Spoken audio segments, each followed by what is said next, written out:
Billionaire CEO avoided women 30 years, until a waitress walked in and changed everything. A man in a tailored black suit sits alone at the bar, 30 years of solitude wrapped in silence. No woman's voice had touched his heart since the one that broke it. Then, a soft voice interrupts. "Would you have dinner with me?" And she's not rich, not flawless, just a bar waitress with tired eyes and a crooked smile. But in that one moment, she doesn't see a billionaire. She sees a lonely man. He blinks. The room stills. "Only one dinner," she says, almost like a dare. "For me, it could change everything." And for him, it already has. We avoided love for 3 decades. But all it took was one waitress and one question to make a billionaire feel human again. In New York City, a luxury rooftop bar above Manhattan just after sunset. He hadn't let anyone in for 30 years. Not emotionally, not romantically, not even close. Cole Whitaker, billionaire CEO of Whitestone Capital, built his empire on discipline, silence, and distance. He made his first 100 million before turning 30, and then disappeared from the tabloids just as quickly. They called him cold, calculated, a man more married to numbers than people. He didn't mind until her. She wasn't dressed to impress. She didn't flirt, didn't flatter. She simply placed a bottle of Black Label in front of him and said, "While you're drinking alone, you're doing it wrong." Her name was Ava Monroe, a part-time waitress, full-time student, and an expert in surviving the kind of world men like him didn't even see. She wasn't supposed to matter. She wasn't supposed to reach him. But in that one moment, she did something no one else had managed in 3 decades. She made the untouchable CEO feel seen. And what began as a simple bet between waitresses could awaken a man who thought his heart had died long ago. She didn't want to be rescued. She wanted to be respected. And that's what made him fall in love. Let the story begin. Chapter 1. The Bet That Broke Him. The bar sat on the 40th floor of a midtown skyscraper, wrapped in glass and expensive silence. Jazz floated like a memory from, and in the far corner, a man sat alone with a bottle of Black Label. Cole Whitaker. If Manhattan had royalty, he was it. CEO of Whitestone Capital, a tech empire built from nothing, net worth somewhere north of $12 billion, 0 cents. Rumor had it he hadn't dated in over 30 years, not since the woman he once loved left without a word. They called him the ghost in the glass tower. Untouchable, unshakable, uninterested. But tonight, something shifted. "Evening, sir. Menu?" a voice asked gently. She looked up, only briefly. She stood in front of him, young, maybe mid-20s, auburn hair in a practical ponytail, apron slightly askew, not polished, not fancy. But she held herself like someone who didn't need to prove anything. "Whiskey," he said. "Black Label?" He nodded once. "Glass or bottle?" He raised an eyebrow. "Bottle?" She didn't flinch, just jotted it down. "Would you like the snack or fruit platter with that?" "Snack." "Got it. That'll be 612. She paused. "Keep the change," he added. "Thank you, sir." And just like that, she was gone. He didn't know why, but something about her stayed. At the bar, Ava Monroe punched the order in with fast fingers. Behind her, 2 other waitresses, both in red lipstick and tighter skirts, leaned in. "You got him. That's Cole Whitaker, right? The ghost billionaire?" Ava didn't look up. "So? Him tipped you $100. She shrugged. "Maybe he felt guilty drinking alone." "Please, that man hasn't looked at a woman in 30 years. Another girl laughed. "Let's make a bet. First one to get him to say more than 2 words wins the tip jar tonight." Ava glanced at them. She needed that money. Rent was 3 days late. Her brother's asthma meds weren't cheap. Ew. She hesitated, then slowly reached for the microphone on the hostess stand. What are you doing? One whispered. Something stupid, Ava said. The jazz faded as Ava tapped the mic. Good evening, everyone. Sorry to interrupt your drinks. I just have a quick question for table 9. The crowd turned. Cole looked up, calm, curious. Mr. Whitaker, she continued, heart racing, I'd like to ask if you'd consider having dinner with me. A pause. Laughter rippled from nearby tables. The man in the back muttered, She's got guts. Ava cleared her throat. It's just a friendly meal, nothing fancy. I know a great barbecue spot downtown. You pick the time. Cole's fingers paused around his glass. He didn't smile, but his voice, when it came, was deep and smooth. Yeah. They met again the next day at a cafe near her campus. He arrived 10 minutes early in a black coat, scarf, and shoes that probably cost more than her rent. She waved from inside, a little out of breath. People, didn't think you'd actually come. I said I would, he replied. Rich men flake all the time. I'm not rich. I'm resourceful. She rolled her eyes but smiled. Fair enough. They ordered coffee. He asked for plain black. She ordered chai and a croissant and told him not to judge. They sat in a quiet corner.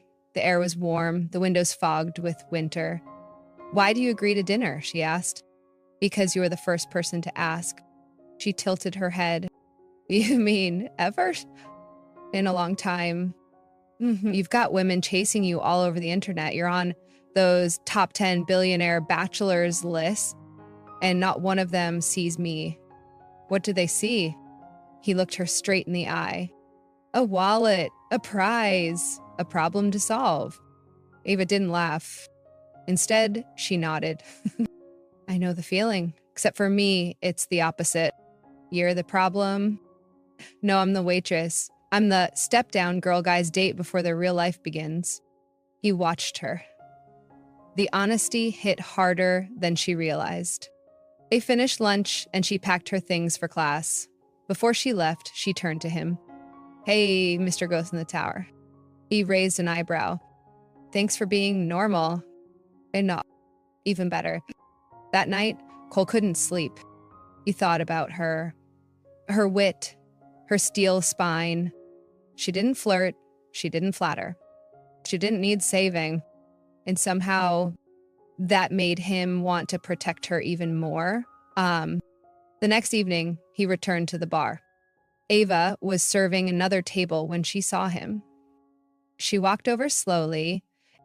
Didn't think you'd come back. Why? Because I didn't wear lipstick, she deadpanned. He cracked a smile. A real one. I'm not here for lipstick.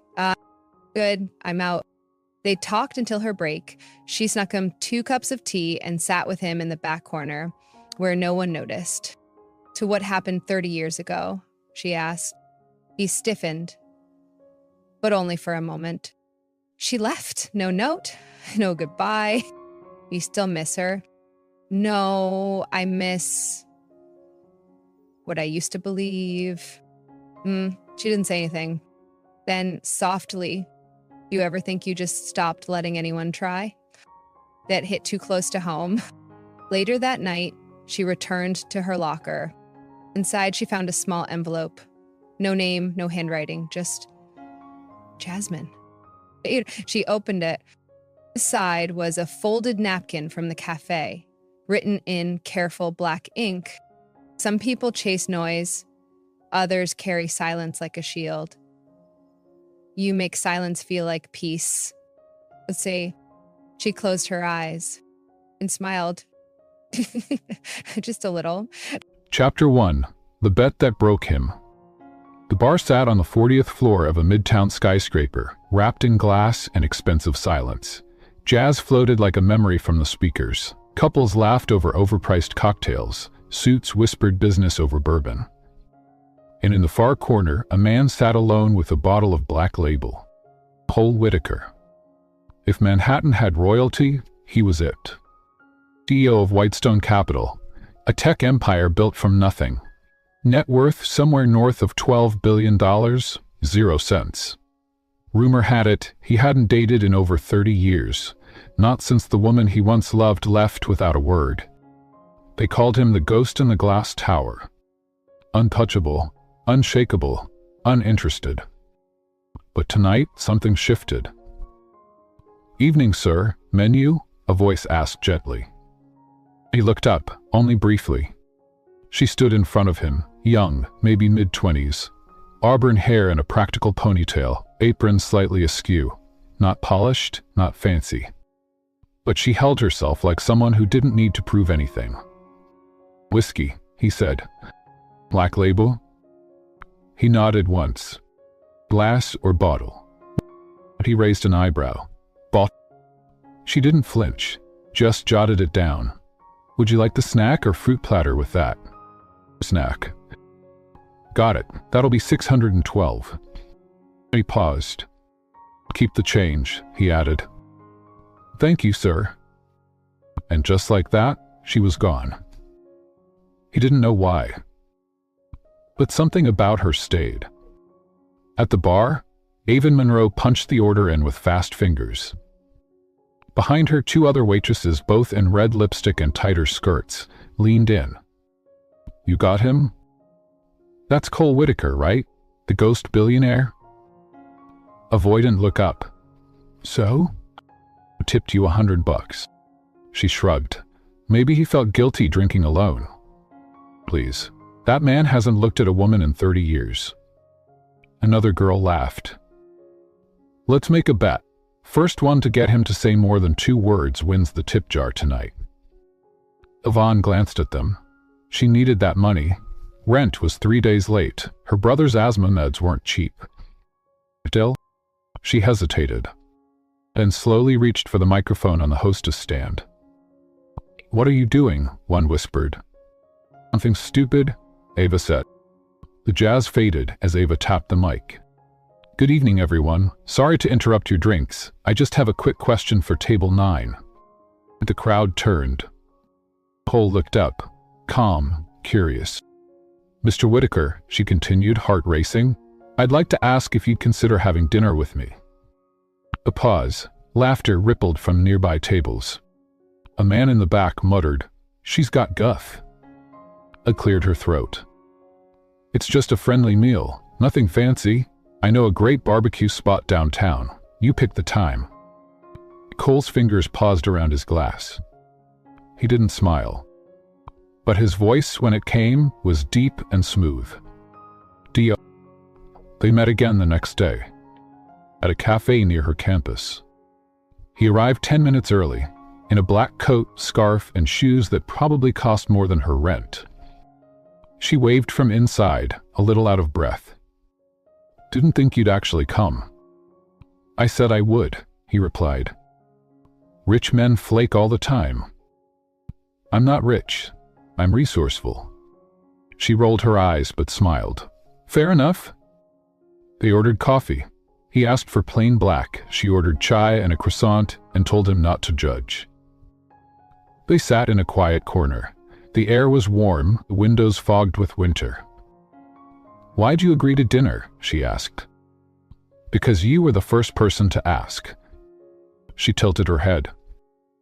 "You mean, ever? Ever? Taking a long time. You've got women chasing you all over the internet. You're on those top 10 billionaire bachelors lists. Not one of them sees me. Why do they see?" He looked her straight in the eye.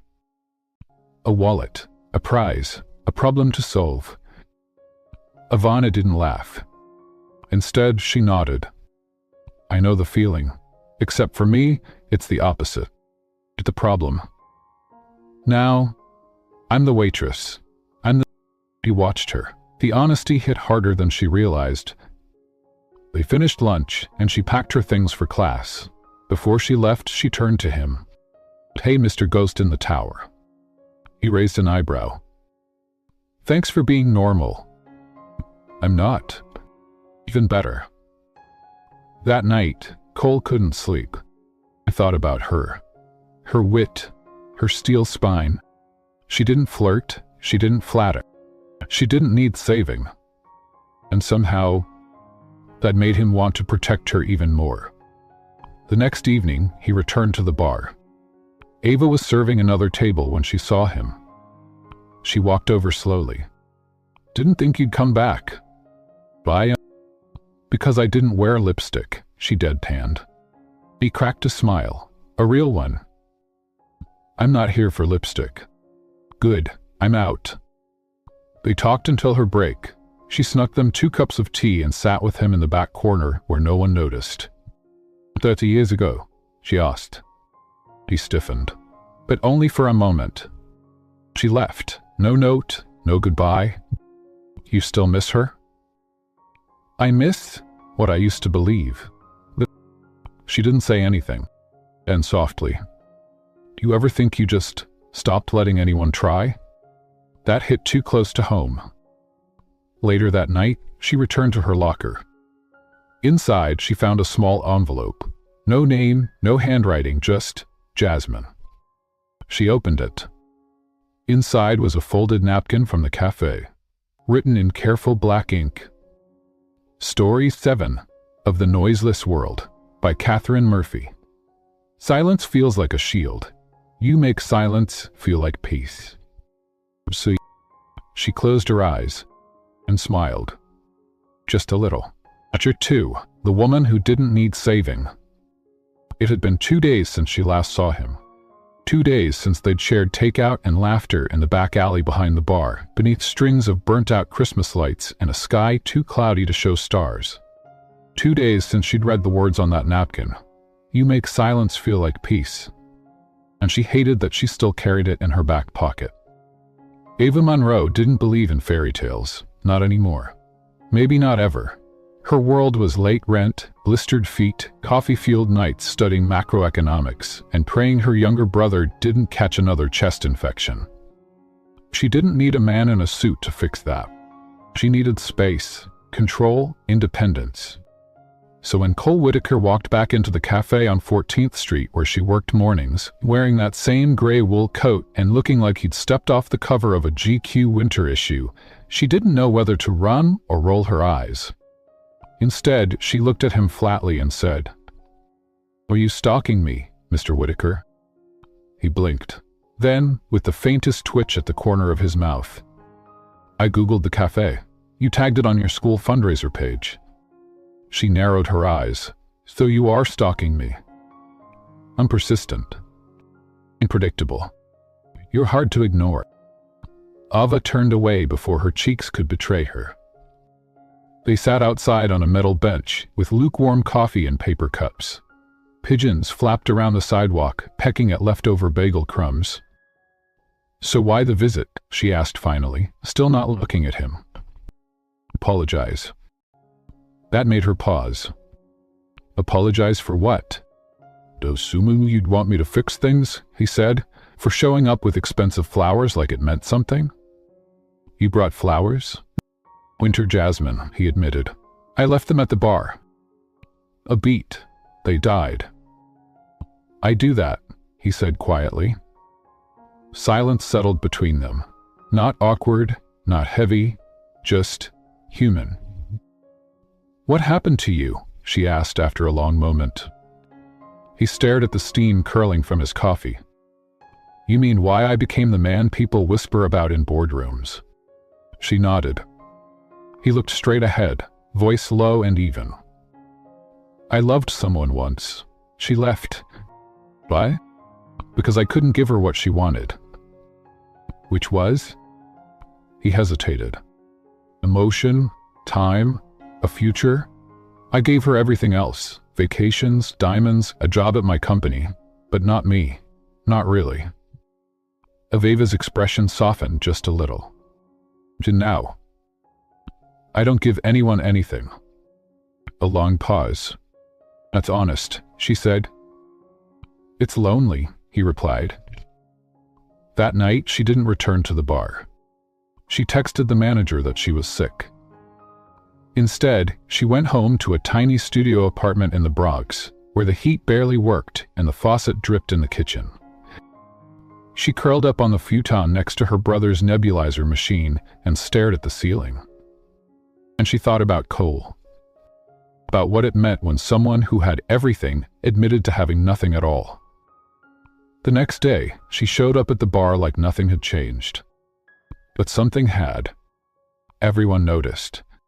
She wasn't smiling. She wasn't laughing with the chefs in the kitchen or making sarcastic comments about customers who sent back water. And she just worked. Quiet, focused, distant. When Cole came in, she avoided his table. She let Jamie, a 21-year-old blonde from Connecticut, take his order instead. He didn't say anything, didn't ask. But he didn't leave either. After her shift, she found him waiting in the alley again. The same place they shared dumplings. "You've been avoiding me," he said. "I've been surviving," she replied. "Did I do something wrong?" Edge turned to him, arms crossed. "You didn't do anything. That's the problem." He looked genuinely confused. "I don't follow. You think just because you talk to me like a person and show up with poetic napkins, that makes you different. But you're still a billionaire who walks into my life like he owns the air." He was quiet. "I don't need fixing, Cole," she added, her voice lower now. "I don't want to be your guilt project or your emotional rehab. That's not what this is." "Then what is it?" "A beat." He stepped closer but didn't touch her.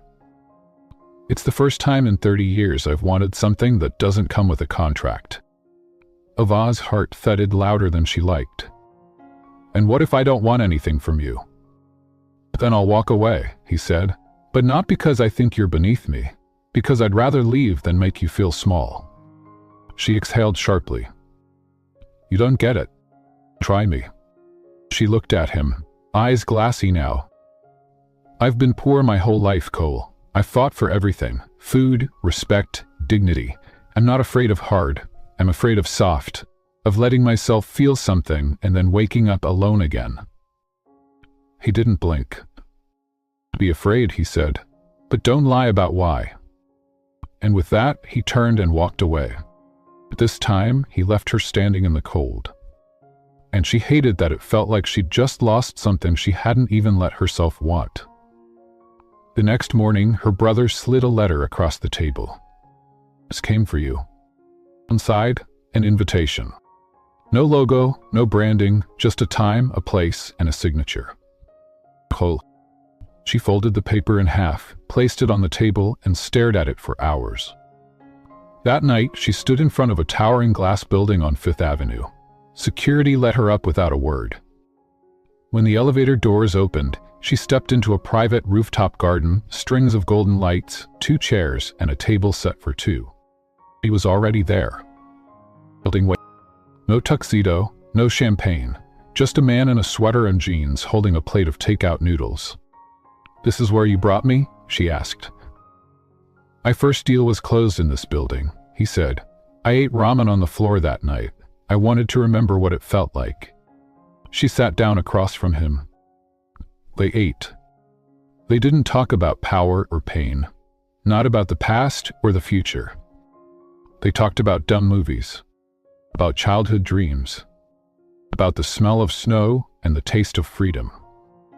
And at the end of it, he looked at her and asked, "Can I see you again?" She hesitated. "You don't need to rescue me, Cole."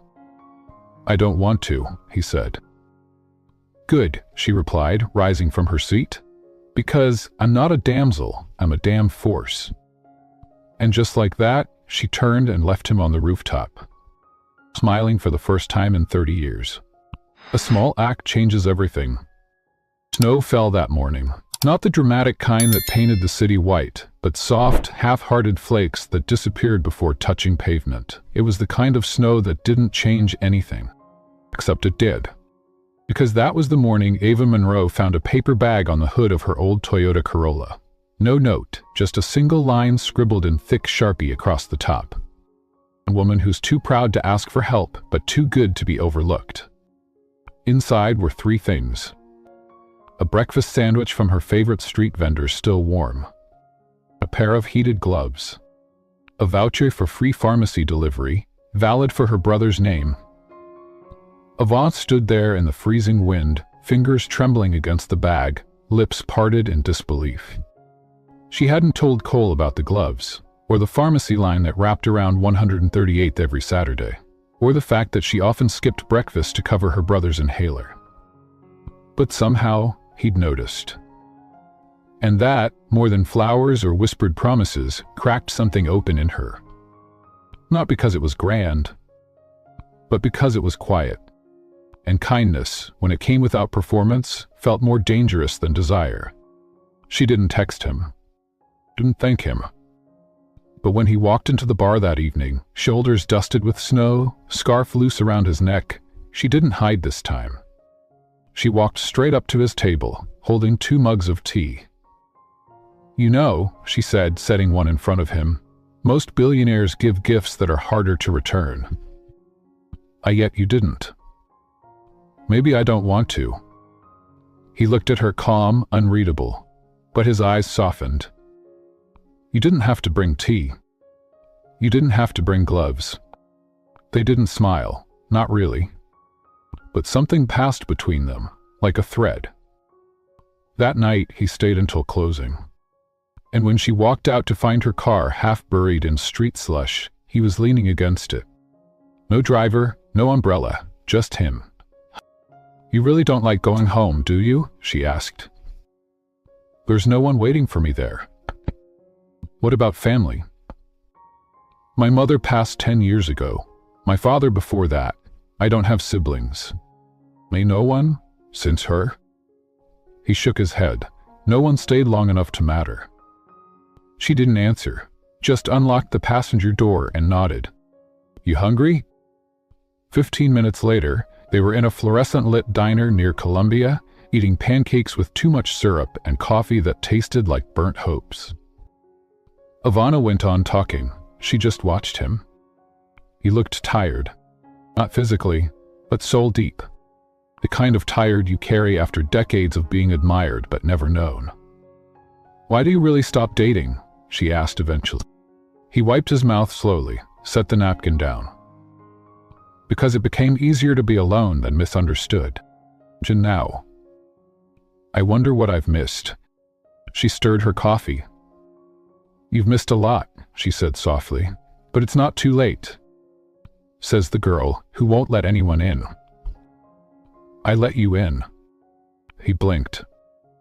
And she added, "Just a little." The next week was a quiet revolution. He didn't show up with grand gestures. He showed up with coffee at her campus library when she pulled all-nighters, with a portable heater for her freezing studio, with silence when she needed it, and words when she didn't know she did. They never kissed. They barely touched. But she started noticing things, like the way he stood between her and the wind without saying a word, the way he memorized the names of every barback and dishwasher at her job, the way he looked at her, not like she was a break from his life, but the reason it finally made sense. One night, she brought him home, not to sleep together, just to meet her brother. Ellie was 13, brilliant, asthmatic, guarded like a feral cat. But when Cole shook his hand and said, "Nice sneakers," Eli blinked and muttered, "You're not what I expected." "Why did you expect?" Cole asked. "A suit, a smug face, an attitude." 2 out of 3's not bad. Yvonne watched as her brother actually smiled, and she felt something dangerous swell in her chest. Hope. That weekend, Cole didn't text. Didn't show. I tried not to notice. She failed. Monday came with wind and gray skies. She walked to her shift in silence, jaw tight, heart louder than usual. When she arrived, Jamie looked up and said, "That guy's back." "Why guy?" "Yours. Corner table, brought someone with him." Turned. Her stomach dropped. Cole sat with a woman. Blonde. Elegant, pearl earrings, laughing like she'd never known rejection. I grabbed a tray and walked past, pretending not to care. But inside, it hurt more than it should have, more than she thought it could. He caught up with her at the end of her shift. He waited by the side exit like he always did. But this time, she didn't stop. Busy, she snapped, marching down the alley. He followed. She's an investor. Good for her. It was a business meeting. Your business looks very flirtatious. He grabbed her elbow gently but firmly. Stop. Look at me. Her eyes were wet. You don't get to make me feel like I'm not enough, Cole. You are. Then act like it. The words cracked in the cold. He stepped back, breathing hard. I'm not used to this. He said quietly, to and needing someone. Then start learning, she whispered, because I don't do halfway. He didn't leave this time. He stood there, heart in his eyes, snow in his hair. Teach me then, he said. If I'm going to love you, let me do it right. Ava stared at him, then slowly walked forward and did something she hadn't done in years. She reached out and took his hand. Chapter 4.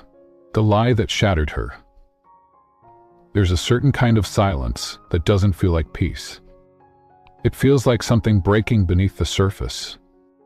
And Ava Monroe felt that silence the moment she stepped into Cole's penthouse. She hadn't been here before. He'd always met her on her turf, her bar, her diner, her too small apartment with the chipped mug collection. But now, 3 weeks after she held his hand in the snow, he invited her in. No flowers, no champagne, just an awkward, beautiful kind of quiet. Come in, he said, holding the door. She walked into a world built of glass, steel, and impossible money. And that's when she saw it. On the far wall, hanging in a polished black frame, a photo. A woman in a long emerald gown smiling beside Cole at what looked like a charity gala. The caption etched beneath. Whitaker Renard Engagement, 2019. Ava's feet stopped moving. You were engaged?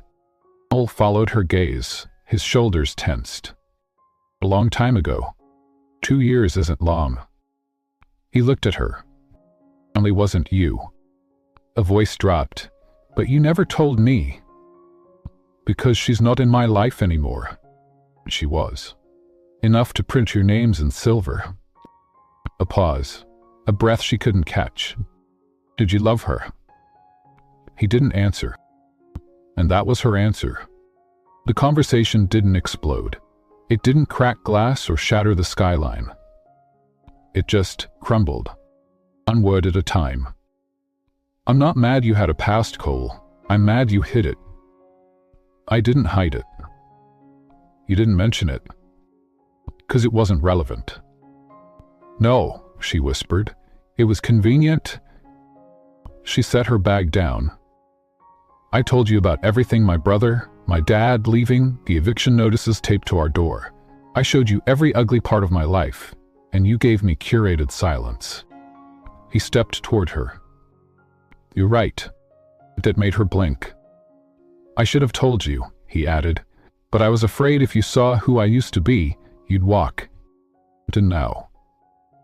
Now I'm terrified that you're still going to. She looked at him, this man who had slipped into her life like winter air through a cracked window. And all she could say was, I need to go. The elevator ride down felt longer than any conversation she'd ever had. When the doors closed behind her, Ava didn't cry. She just walked 28 blocks in the cold without realizing where she was headed. She ended up at her old middle school. The playground was still rusting, the bench still cracked in the middle. She sat there in the dark, hands buried deep in her pockets. And for the first time in years, she thought maybe she'd made a mistake, watching herself believe in someone with penthouses and secrets. Cole didn't text that night, or the next. He gave her space, and it made her angrier than if he'd called, because at least then she could yell. 3 days later, she showed up to work and found Jamie, the other waitress, waiting by her locker. Hey, Jamie said cautiously. You okay? Why? Because he came. Ava stiffened. Cole? Jamie nodded. I asked if you were here. Said he didn't want to interrupt, just left something. I found it sitting inside her locker. Folder. No bow, no note. Just pages of something thick and legal looking. She flipped it open and froze. It was a contract termination for an old engagement between Cole Whitaker and Elise Renard. Signed, notarized. Dated the same month Ava met him. Tucked behind it, a hand-scrawled note on cream stationery. I ended that chapter before you walked into the bar, but I didn't burn the pages fast enough. I should have told you.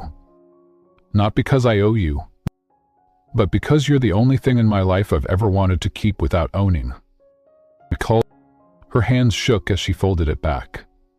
Because forgiveness wasn't easy, but truth was rare. That night, she knocked on his door. He opened it with tired eyes and a heartbeat too loud to hide. She didn't wait for words. I'm not mad you had a past, she said. I'm mad I felt like a replacement. You're not. Prove it. He stepped back, breath catching. I gave her diamonds. I gave her houses. I gave her a life she couldn't wait to escape. Dun for me? I gave you pancakes at midnight, tea when you were tired, gloves when your fingers were cracked. I gave you silence when you needed space, and I gave you my name when no one else remembered it. What does that mean? He looked at her. Truly looked. I mean, I don't want to be the man I was with her. I want to be better for you. Ivana swallowed hard. I don't need perfect, she said. I just need honesty. Then stay, he whispered. Then asked me, will you stay? She looked around the room, still full of shadows and glass and old ghosts. Then she whispered, but only if you keep showing up. And he nodded. Every day, until you believe it. Outside, the snow finally began to fall like it meant something. The slow saw, and Ava thought maybe, just maybe, this wasn't the end of something, but the beginning of everything, ushered by the unexpected. The next morning, Ava Monroe walked into Whitestone Tower for the very first time as something other than a stranger. Not as a waitress, not as a curiosity, but as someone who mattered to Cole Whitaker. She hated how aware she was of the polished marble under her sneakers, of the security guard's raised eyebrow, of the woman at reception who barely hid her smirk. Name? The woman asked, eyeing her hoodie. Ava Monroe. A brief pause, then, oh, right. She checked her monitor. You're on the executive floor guest list. Mr. Whitaker said you'd be attending the partner lunch. What should I list as your role? Ava did. It had started with an email. Subject: Urgent Whitestorm and Renard merger proposal. Cole had forwarded it to her with a single line. I need someone I can trust in the room. If you're willing? Ava wasn't sure when someone I can trust started meaning her. But when she arrived at the 54th floor and stepped into the glass-walled boardroom, every eye turned. 12 men in suits, 2 women with blazers too stiff to sit comfortably in, a spread of laptops and lattes in frozen politeness. Cole stood when she entered. This is Ava Monroe, he said to the room. She'll be sitting in. Not explaining. Not apologizing. Just stating it as fact. The others exchanged silent glances. But no one argued, because when Cole Whitaker said someone had a seat at the table, they got a chair. For the first 20 minutes, she sat silent, hands folded. She listened to talk of percentages, leveraged buyouts, cross-market synergies. It wasn't the language of her world. But something clicked. One of the Renard reps, a smug guy in a cobalt tie, kept glossing over a clause buried in the 4th page of the merger document. Ava leaned toward Cole and whispered, Page 4, subsection C. They're folding in a side asset from one of their debt vehicles. It's going to look like a bonus, but it's a liability. He blinked. Are you sure? My last econ class had a case study just like it. They're hiding risk behind brand value. Cole turned back to the room. Let's take a step back, he said, voice smooth. Page 4, Section C. Can someone explain that clause again? The Renard rep fumbled. The lawyer stiffened. Within 10 minutes, the bonus asset was off the table. And Ava? Ava just sipped her water, like it wasn't a big deal. After the meeting, Cole caught her arm gently in the hallway. I didn't think you did, he said. You don't grow up dodging eviction and hustling textbooks without learning how to read fine print.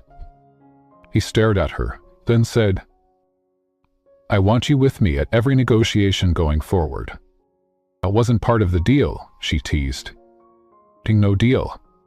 Exactly. But she didn't say no. Because, for the first time in her life, someone saw her value and it had nothing to do with her face, her body, or how good she looked holding a wine tray. It had to do with her mind. And the problem was, not everyone liked that. By the end of the week, gossip had twisted. In elevators, in bathrooms, in client dinners, still in the CEO's new project. In girl from the Bronx, sleeping her way into strategy meetings. Figures, men always love a charity case. Ava heard it all, smiled through most of it. But inside, the words scraped hard. One night, she found Cole on the rooftop balcony of his building. The skyline glowed behind him, New York indifferent as ever. He was nursing a glass of scotch, staring at the lights like they could answer something. You okay? She asked. We're turning on you, he said without turning. I should have protected you. I don't need protecting. Or you do. He finally looked at her. Not angry, just exhausted. You walk into a world designed to eat girls like you alive. I thought if I kept you close, they'd learn to respect you. But all it's done is make you a target. And she stepped closer. You want me to walk away? Allah. Then don't ask me to be smaller. He went still. I grew up in a one-bedroom apartment, she said. I've dodged rent collectors, taken cold showers, and sold my textbooks to buy food. You think I'm scared of gossip? I smiled faintly. You're impossible. I'm real. A beat passed. Come inside, he said. You're freezing. Only if we order pizza. I'm not in the mood for truffle anything. They ate greasy slices on his Persian rug. She told him stories about growing up in Harlem. He told her about learning to drive at 14 on a dirt road in Vermont. At some point, they both fell asleep on the couch. No kisses, no lines crossed, just her head on his shoulder. And for the first time, Cole slept through the night. The next morning, Ava woke up to her phone buzzing. I'm Eli. You okay? You didn't come home. She smiled and typed back. I'm good, weirdly good. Then paused. 'Cause weirdly good wasn't normal for her. And maybe that meant it was worth holding on to. Wednesday, September 6th, the secret she never meant to reveal. The gala wasn't her scene. The heels pinched. The dress borrowed from Jamie at work was too tight around the ribs. Her makeup felt like a mask, and the chandelier above her sparkled with enough crystals to pay her rent 3 years over.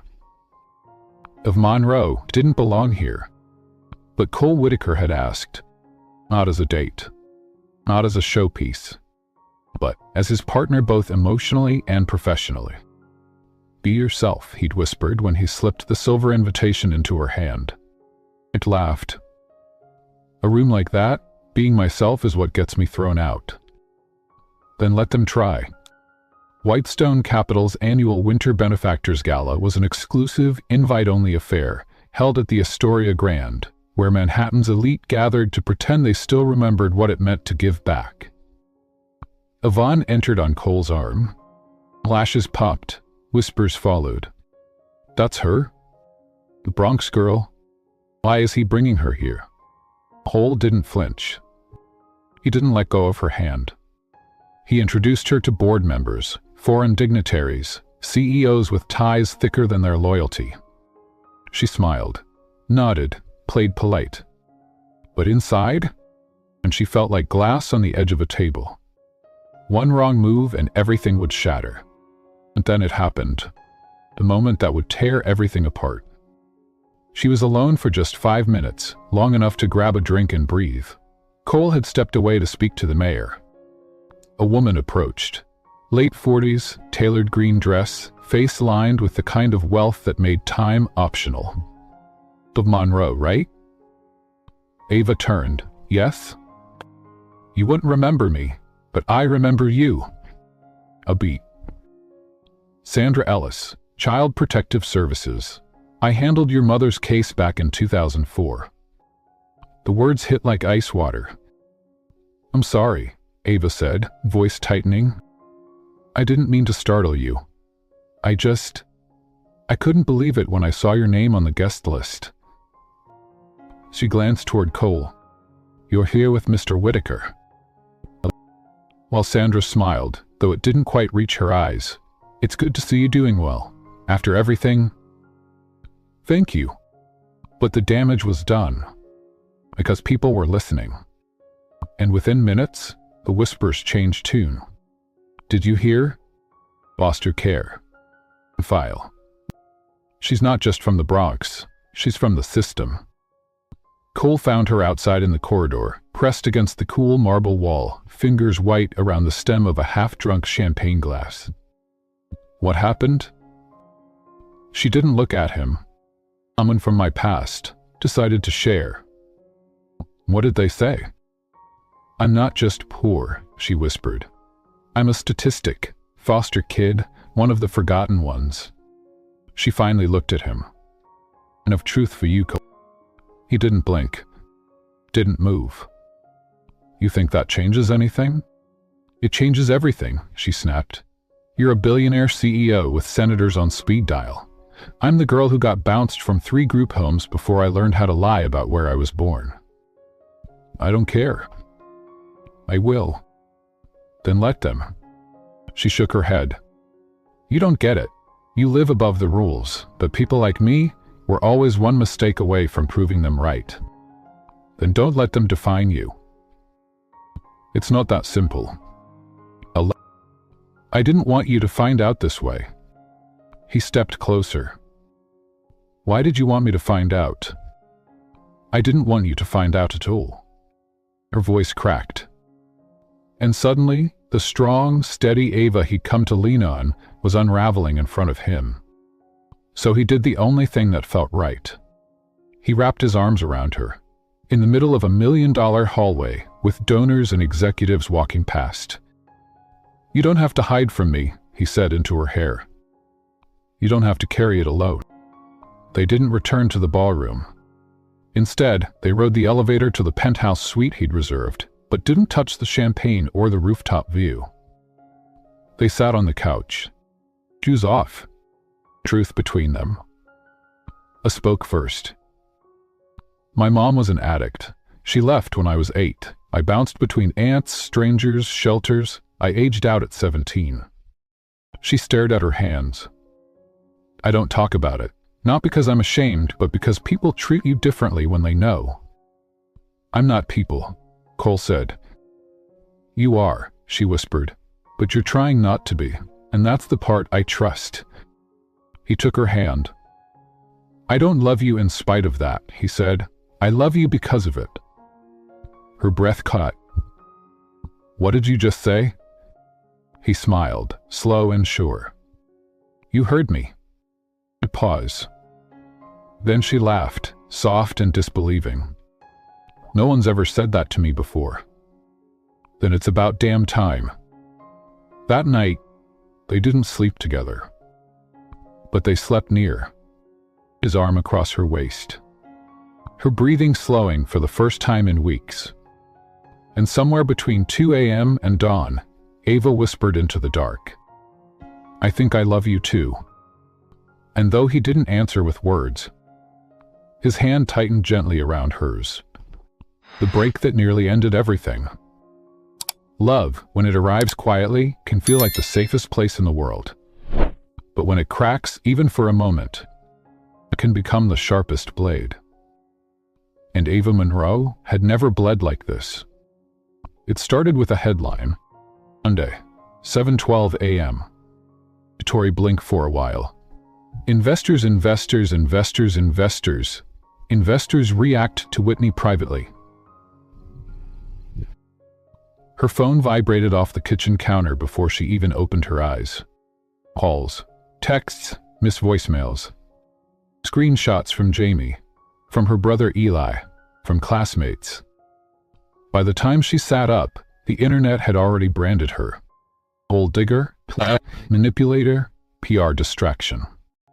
There were high school photos she didn't know existed.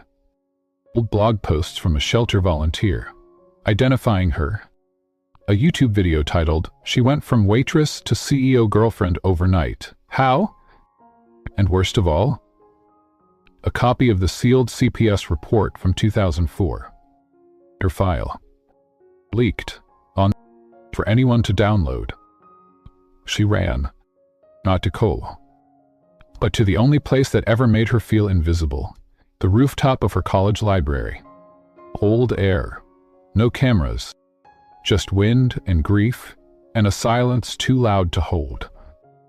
She didn't answer Cole's calls, and didn't respond to the frantic knock at her apartment door.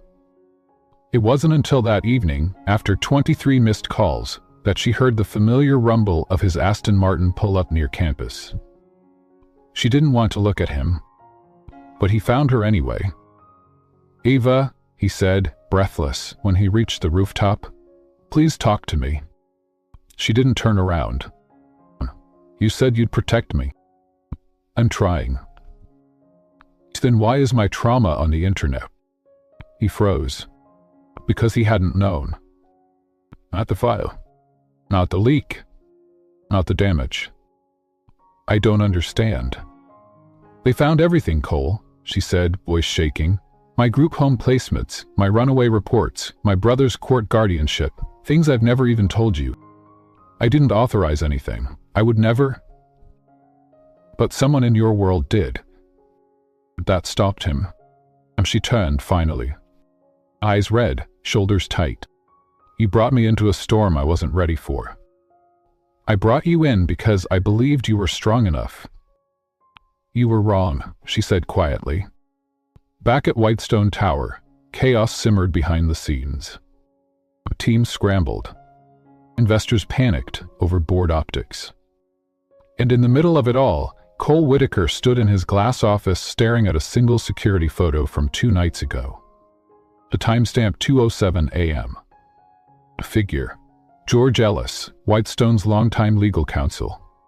In the server room, where Ava's HR file was stored, along with Cole's private calendar entries, Ava's employment waiver, and internal company correspondence. It all connected. And Cole's stomach turned cold. George wasn't just his lawyer. He was his father's best friend, his godparent, his cleaner, his fixer, and now, his betrayer.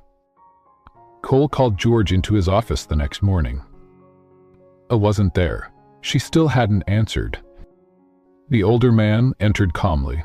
Pinstripe suit, cufflinks, nothing out of place. "You leaked her file," Cole said. "I protected the company," George replied.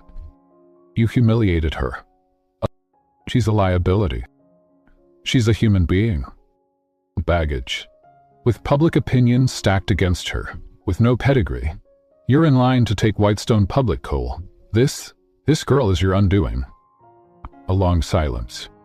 Then, "You're fired." Yor didn't flinch. "We won't stop this. But it'll make me sleep better." Cole showed up at Ava's doorstep 2 hours later. She didn't open the door right away. He waited. When she finally cracked it, her eyes were. "Why do you want?" He held up a thumb drive. Proof. It was George. He leaked your file. I confronted him. He's gone. She stared at the drive. Didn't take it. Why do you care so much? Because you're not a scandal to me, Ava.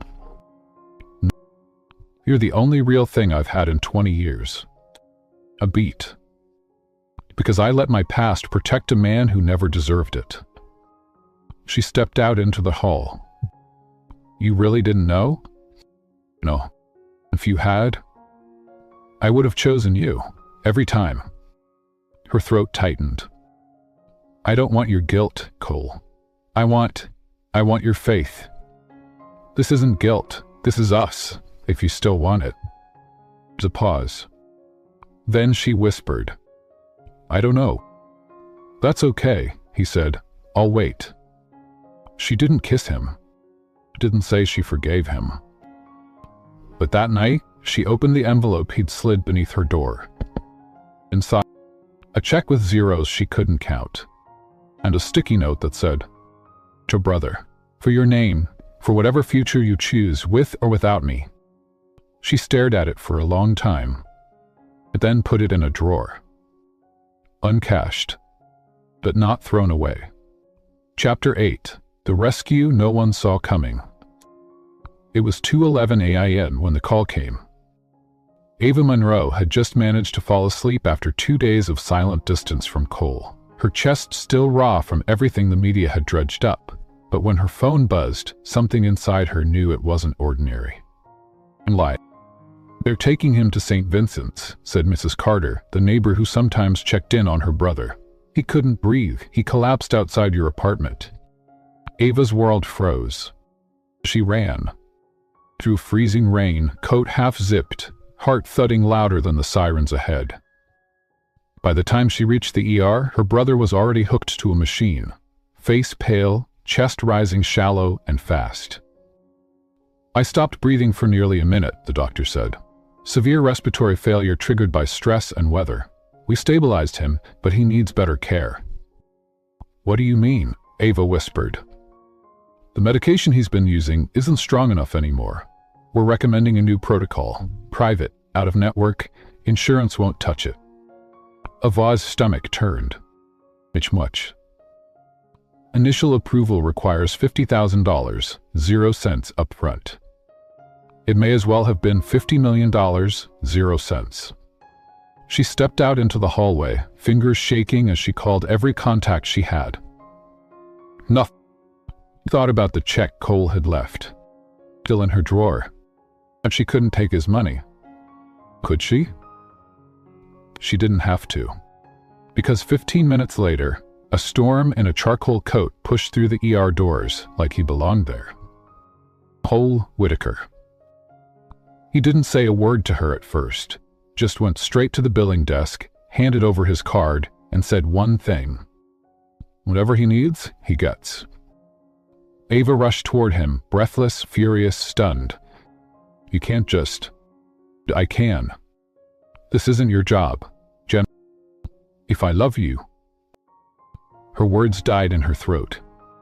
He turned to her fully now. Let me do this, Ava. Not to rescue you, not to fix anything, just to show up. Because I will not let you go through this alone. Tears stung her eyes. And all she could do was nod. Hours passed in quiet. Cole sat in the corner of Eli's hospital room, jacket off, phone off. Just present. When Ava looked at him, she didn't see a billionaire. He saw the man who stayed. Later that morning, the hospital cleared Eli for observation in the pediatric ward. Ava stepped out to get air and found Cole waiting by the vending machine, punching in a code for orange juice. You didn't have to stay, she said quietly. I did. You had a board presentation this morning. I canceled it. You canceled a billion-dollar merger meeting? By you. She leaned against the wall, staring at the floor. I don't know what this is anymore, Cole. It's love. It's messy. It's real. He looked at her, every line of his face soft in the fluorescent light. I don't need you to say anything right now. I just need you to let me stay. And she did. She didn't say she forgave him. She didn't say she was ready.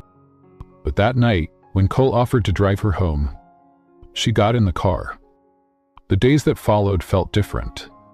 After. He brought her hot tea instead of diamonds, grocery bags instead of roses. She brought him into her world, not the curated version, but the raw one. The one with overdue bills, half-burnt toast, and memories that sometimes hurt too much to speak aloud. And somewhere in between Eli's breathing treatments and Cole's whispered apologies in the kitchen, I started to feel safe. Then came the press conference. Cole stood in front of a dozen reporters, flanked by board members and flashing lights. He didn't hesitate. There's been speculation about my personal life, about a woman I've chosen to stand beside.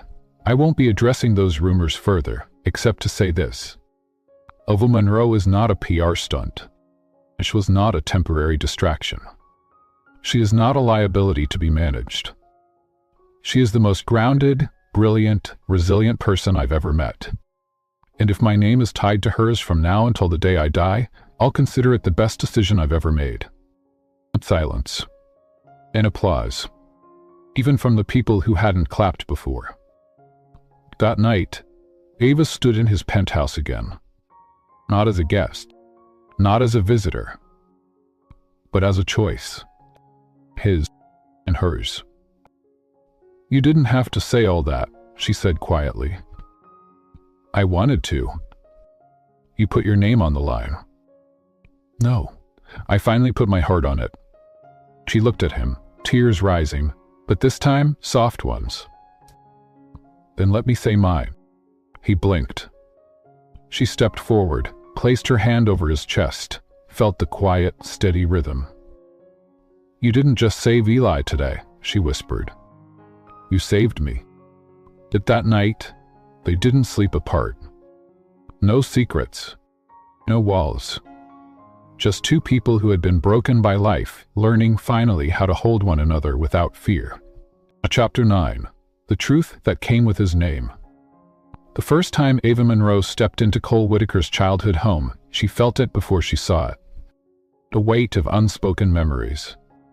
It was a red brick brownstone tucked in the Upper East Side, untouched by time but heavy with silence. Inside, everything was too still, too preserved, like a museum made of grief. Why are we here? She asked softly. Because if you're going to love me, Cole said, you need to know where I come from. They walked through the old parlor room, past leather chairs and dark-paneled walls. There were family photos on the piano. His father in military dress, his mother in pearls. Then they reached the office. Cole stepped inside, swallowed hard. This is where it happened. Where what happened? The first cover-up. He sat on the edge of the old mahogany desk and gestured toward the file cabinet, untouched for over a decade.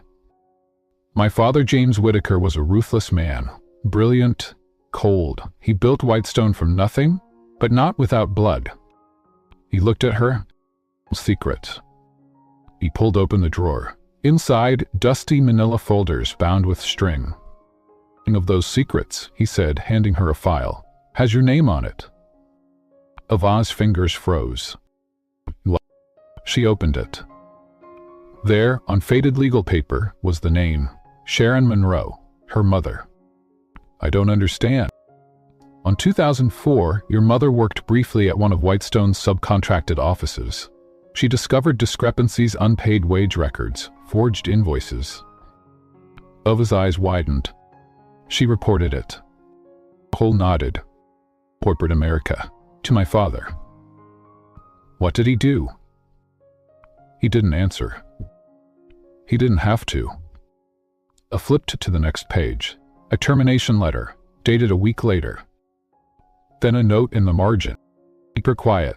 Terminate quietly. No legal exposure. Her breath caught. I blacklisted her. We lost everything that year. I thought it was the drugs, the eviction. I never knew. You were collateral, Cole said, to protect Whitestone. Avani stood, the file trembling in her hands. Are you showing me this now? Because you deserve the truth. All of it. And you think that makes this better? No, he said, but hiding it would make it worse. They drove home in silence. And for the first time since their first kiss, Ava didn't reach for his hand. The next day, Ava didn't show up at his office. Didn't respond to his texts. Didn't answer her door. She was with her brother, quiet, stiff, lost in thought. You okay? Eli asked. Eli, you look like you want to burn down a building. Maybe just a legacy. Cole stood in front of the white stone board that afternoon, face set like stone. I'm opening an internal review, he said. All past labor claims, any subcontractor complaints over the last 30 years. Board members murmured. This could cripple us, one said. Reputation alone? Then let it now.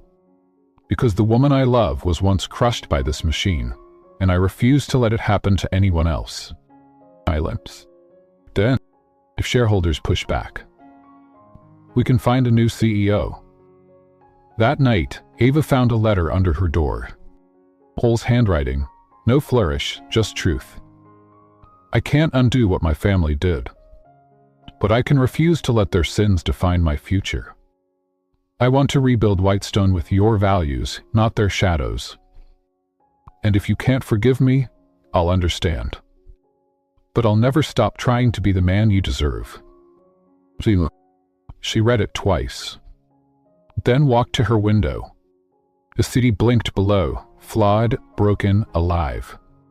And she thought of her mother, her strength, her silence, and of Cole standing before a boardroom ready to destroy him, just to make something right. She didn't need a perfect man. She needed just one. And maybe, just maybe, he already was. Chapter 10. The Choice to Stay. Snow blanketed the city again, soft, white, unassuming. The kind that covered even the ugliest corners in silence. And Ava Monroe stood on the rooftop of Whitestone Tower, the skyline shimmering below, the wind kissing her cheeks. She hadn't seen Cole in 5 days. Not since the letter. Not since the night she learned the truth about how her family's collapse had been quietly signed off by his. 5 days without text. 5 days of Eli asking if she was okay, and her pretending she was. But she wasn't. Because she missed him.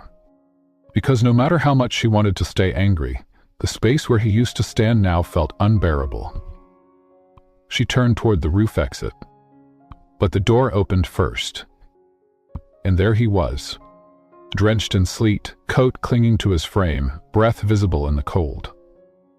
I didn't think you'd come, he said. Neither did I, she whispered. A beat. Now, he asked.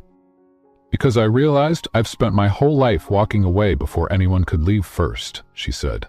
But you stayed, even when I didn't. He looked at her then, not like a CEO. Not like a man who'd built an empire. Just a man who was ready to rebuild something more important.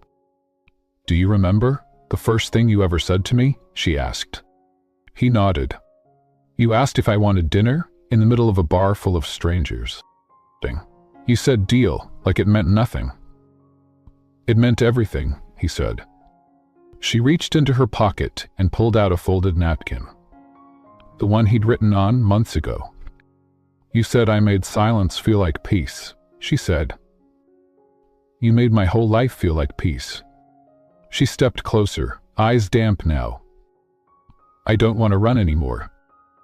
Then don't, he said, while not saying yes to a perfect life.